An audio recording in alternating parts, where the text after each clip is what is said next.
Bonjour à tous. Voilà, vidéo aujourd'hui pour discuter de Miners Wars.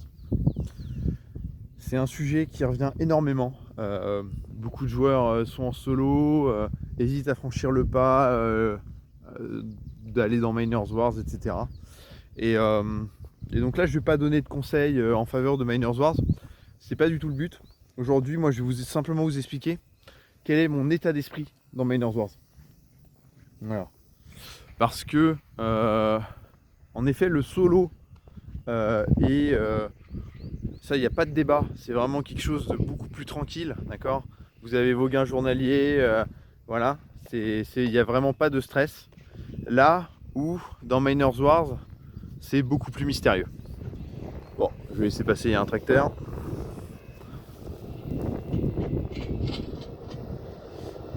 Les aléas de... Donc, je reprends. Voilà. Donc, moi, je vais encore faire un parallèle, hein, je le fais souvent avec la bourse, mais parce que moi, ça a été l'école d'investissement de ces dernières années. Et la bourse, c'est là où vraiment j'ai découvert l'investissement, où mentalement, j'ai été éprouvé. Et donc, de la même manière qu'en bourse, il y a des... si vous voulez, parfois, il y a des entreprises. Voilà, quand vous arrivez dans le monde de la bourse, vous pouvez entendre parler de concepts comme de l'efficience de marché, etc., qui prendraient en compte la moindre actualité, qu'anticiperaient les prévisions, etc., et qui ferait que le cours des entreprises est juste. Bon, quand on vient à un stock picker, après pas mal d'expérience, etc., on se rend compte que l'efficience des marchés, vite fait, voilà.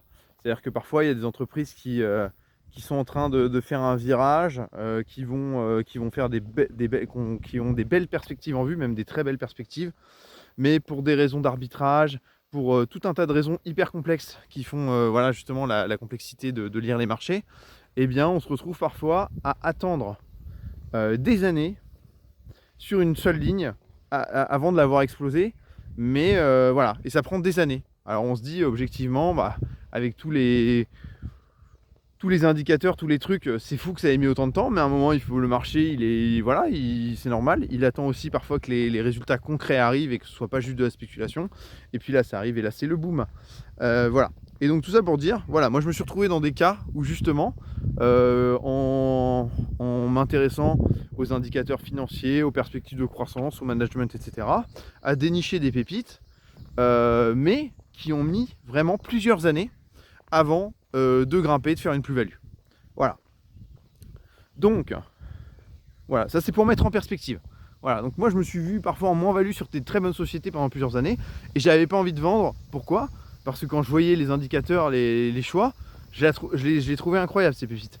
Et, et donc, bah voilà, si je la vends, c'est pour aller sur quoi?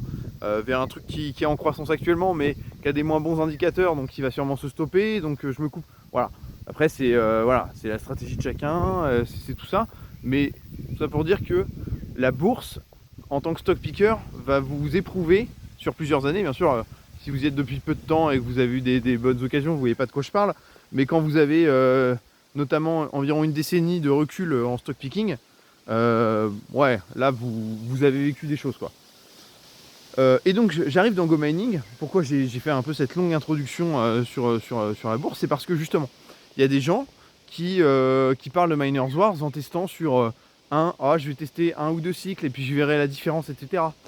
Sauf que, en fait, Miners Wars, il y a une logique de distribution, il y a une variance énorme, il y a des ligues, il y a vraiment énormément de choses. Et en fait, imaginez avoir un aperçu de ce qu'est Miners Wars sur quelques semaines, c'est complètement délirant. Moi, je vais vous donner une échelle de temps.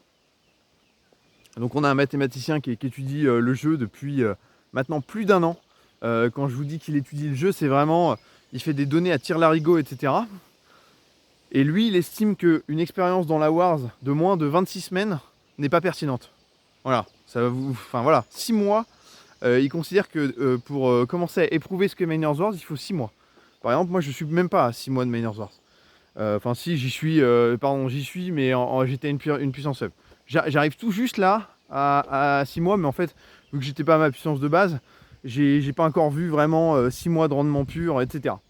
Donc voilà, moi-même je n'ai pas encore éprouvé ma maturité dans Miners Wars. Donc en fait, moi mon état d'esprit, il est simple. Encore une fois, c'est pas un conseil, je vous dis pas faites 6 mois en Miners Wars, tout ça c'est vraiment, je vous dis moi la vision que j'ai et le recul. Moi, c'est que j'ai l'exemple avec des chiffres de nombreuses personnes dans mon clan qui sont arrivées à un niveau de performance très élevé avec le temps. Et donc, mon approche, c'est simplement de dire ma performance actuelle importe peu, puisque si tout le monde, si tous ceux qui sont depuis un bout de temps ont atteint cette performance, une performance incroyable, et ben moi ce n'est qu'une question de temps avant que je l'atteigne. Et donc même si je sous-performe pendant certains mois, ça m'est arrivé au début de Miners Wars, j'ai sous-performé. Je vais attendre encore une voiture. Ah, on est pas mal sollicité ici.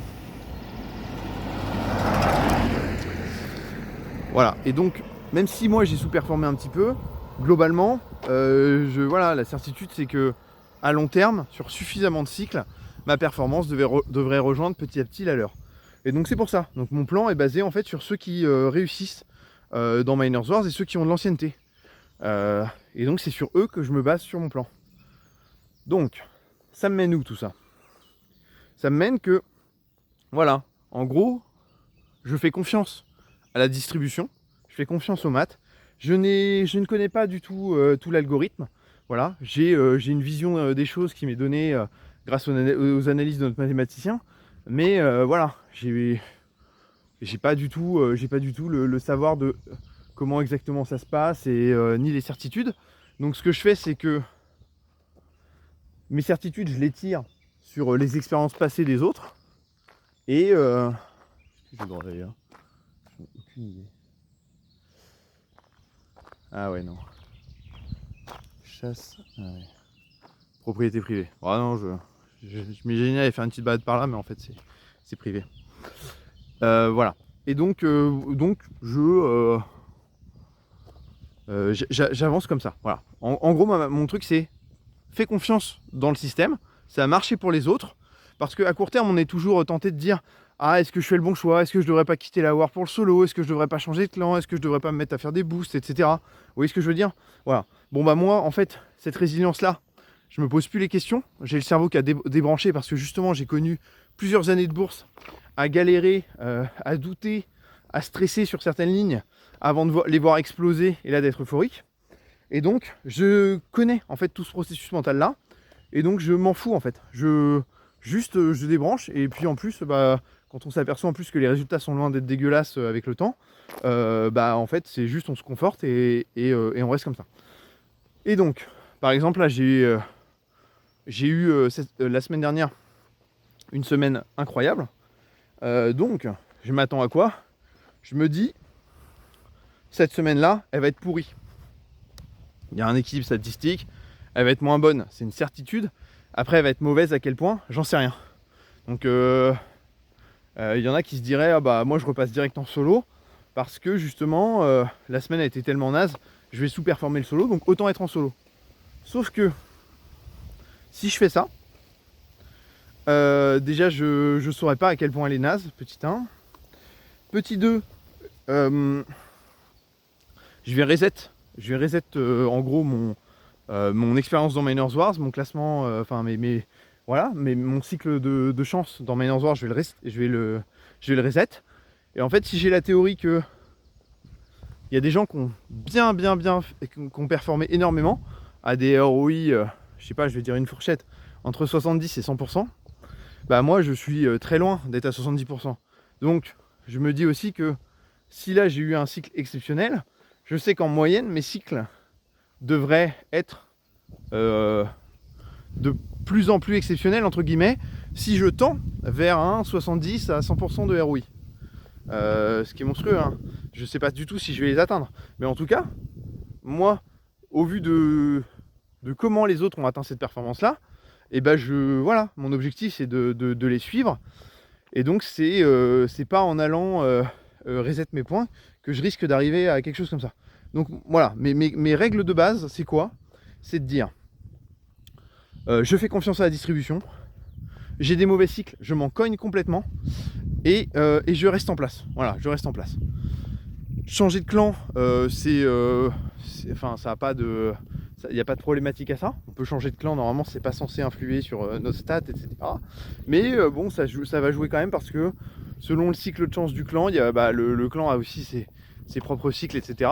En plus des individus. Et donc voilà, ça peut jouer à court terme, mais quand on est à long terme dans un clan, justement sur des différences de plus de 6 mois, en fait c'est pas grave, parce que même si on a commencé sur un mauvais cycle, après on aura le prochain cycle aussi, etc. Mais en gros, le but de cette vidéo aujourd'hui, c'est vraiment de dire, voilà, je sais qu'il y en a beaucoup qui stressent, qui se posent des questions à court terme, etc. Moi, ma dynamique, c'est vraiment, je débranche la peur, je débranche le stress, je fais confiance à la distribution, et puis on verra, on fera des bilans dans 6 mois. En gros, sur les performances. Vous voyez, moi j'ai hâte d'être à la fin de l'année. J'ai hâte d'être à la fin de l'année, de faire un petit peu un bilan, de voir un petit peu justement par rapport à la ferme Saint-Tropique, quels mineurs m'ont fait gagner combien de Go Mining Token. Ouais, je vais changer tout le système d'analyse parce que je me suis rendu compte que dès que je change de ligue, compter en termes de blocs, ça n'a plus de sens. Donc en fait, la seule métrique importante, ça va être combien m'a rapporté chaque mineur, sachant que les Go Mining Tokens varient d'un bloc à l'autre, mais bon, c'est tout. Après, je pense qu'il n'y a pas de meilleure métrique pour ça. Si vous avez de meilleures idées, n'hésitez pas à m'en faire part. Mais voilà, mais en gros, j'ai hâte d'analyser mes données. Donc, moi, pour un chemin de performance, vous suivrez du coup là la stratégie de quelqu'un qui ne quitte jamais Miners Wars et qui ne fait pas de magie. Voilà, c'est ça mes 2 ingrédients. Et sur mes performances, la plupart des membres du clan où je suis ne font quasiment pas de magie, donc je ne suis pas non plus... j'en ai déjà parlé que la magie pouvait bénéficier aux autres membres du clan. Je ne suis pas sous perfusion de magie, donc il n'y a pas d'autres gens qui me boostent. Et donc on va voir où ça nous mène par rapport à même à des gens qui eux profitent justement de la magie des autres sans booster. On va voir où ça mène, entre le chemin complètement passif sans magie et les chemins intermédiaires et voire plus actifs. Donc voilà, donc en tout cas, mais voilà, moi c'est vraiment passionnant d'être dans Miners Wars, d'observer la distribution, de réorganiser ma ferme en fonction de ça. Vraiment, je suis fan absolu.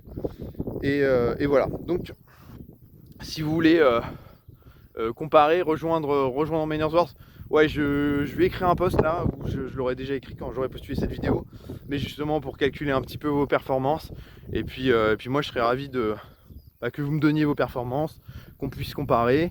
Et puis surtout si vous avez d'autres stratégies, partagez-les, je serais très curieux.